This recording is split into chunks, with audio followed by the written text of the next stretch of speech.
வணக்கம், நான் உங்க சிவா. இன்னைக்கு நம்ம கல்யாண வீட்டில் வைக்கிறது மாதிரி ஒரு பருப்பு குழம்பு எப்படி ருசியா வைக்கலாம் அப்படிங்கிறத இப்ப நம்ம பார்க்க போறோம். முதல்ல பாருங்க, நான் என்ன எடுத்துருக்கு, ஒரு கப்பில் துவரம் பருப்பு எடுத்திருக்கிறேன். அதுக்கு அடுத்தல சின்ன வெங்காயம், பூண்டு, பெருங்காயம், ஒரு பச்சை மிளகாய், கொஞ்சம் மஞ்சள் பொடியும் எடுத்திருக்கிறேன்.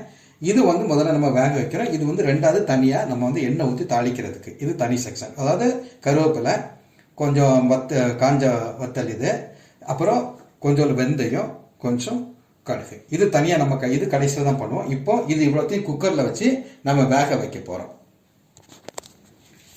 பாருங்க, இப்போ நம்ம ஒரு கப்பு பருப்புக்கு 2 கப்பு தண்ணி விட்டுருக்குறோம்.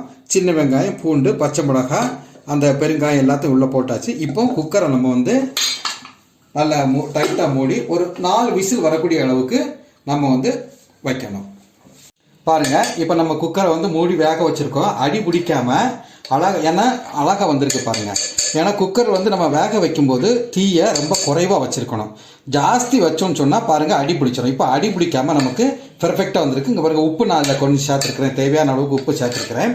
நம்ம முதல்ல நான் உங்களுக்கு ஒன்று சொல்லணும். முதல்ல நம்ம பார்க்கும்போது வெங்காயம் 15 பீஸ் நான் எடுத்துருந்தேன்.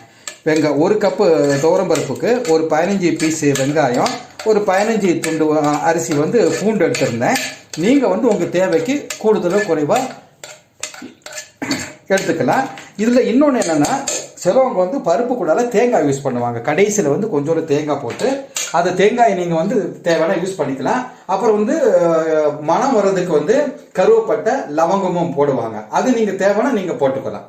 சரிங்களா? இப்போ பாருங்க, நான் தாளிக்கிறதுக்கு தேங்காய் விட்டுருக்கிறேன். நீங்கள் என்ன எண்ணெய் பயன்படுத்துவீங்களோ, தேங்காய், நல்லெண்ணெய், கடலெண்ணெய் அல்லது கடுகெண்ணெய், அது நீங்கள் உங்கள் வசதிக்கு ஏற்றவாறு நீங்கள் அந்த எண்ணெயை பயன்படுத்துறதுக்கு ஏற்றவாறு பயன்படுத்திக்கலாம். இப்போ நான் கடுகு நான் இப்போ போடுறேன் பாருங்க. கடுகு முதல்ல கடுகு போடணும். கடுகு போட்டு கடுகு நல்லா வெடிக்கணும். நம்ம கடுகு போட்டு அவசரமாட்டு கருவேப்பிலை, வெந்தயத்தெல்லாம் போடக்கூடாது. கடுகு நல்லா வெடிச்சு இதான பிறகுதான் அப்போ அந்த சாறு அந்த எண்ணெயில கடுகுடைய இது இறங்கும். இப்போ பாருங்க, கடுகு நல்லா வெடிக்குது. இப்போ அடுத்தால என்ன பண்ணணும்னா, கொஞ்சம் ஏன்னா பருப்புக்கு வாயு அது, அதனால கொஞ்சோட வெந்தயமும் நம்ம அது கூட சேர்த்துக்கிறோம். சரிங்களா? கொஞ்சோட வெந்தயம் சேர்த்துக்கிறோம். இப்போ என்ன பண்றோம்னா, இப்போ அடுத்தால நம்ம கருவேப்பிலையை அது கூட சேர்க்கிறோம். கருவேப்பிலையை சேர்க்கறதுக்கு முன்னாடி இது வத்தலையும் நம்ம அது கூட காஞ்ச வத்தலையும் சேர்க்கிறோம். காஞ்ச வத்தலையும் போட்டாச்சு. இப்போ என்னன்னா கருவேப்பிலையும் சேர்த்துக்கிறோம் நம்ம கொஞ்சம். சரிங்களா?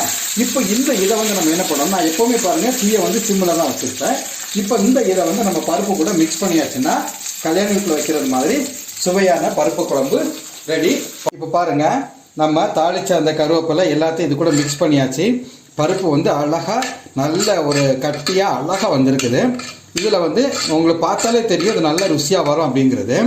இன்னொன்று என்னன்னா, இதில் நீங்கள் கொஞ்சம் தண்ணி சேர்க்கணும்னாலும் சேர்த்துக்கலாம். ஆனால் தண்ணி எப்படி சேர்க்கணும்னா, தண்ணியை கொஞ்சம் சூடாக்கி கொதிக்கக்கூடிய பக்குவத்தில் தான் இந்த தண்ணியை மிக்ஸ் பண்ணணும். நீங்கள் சூடு பண்ணாமல் நம்ம சாதாரணமாக நீங்கள் தண்ணியை மிக்ஸ் பண்ணீங்கன்னா அந்த டேஸ்ட் கொஞ்சம் கம்மியாகும்.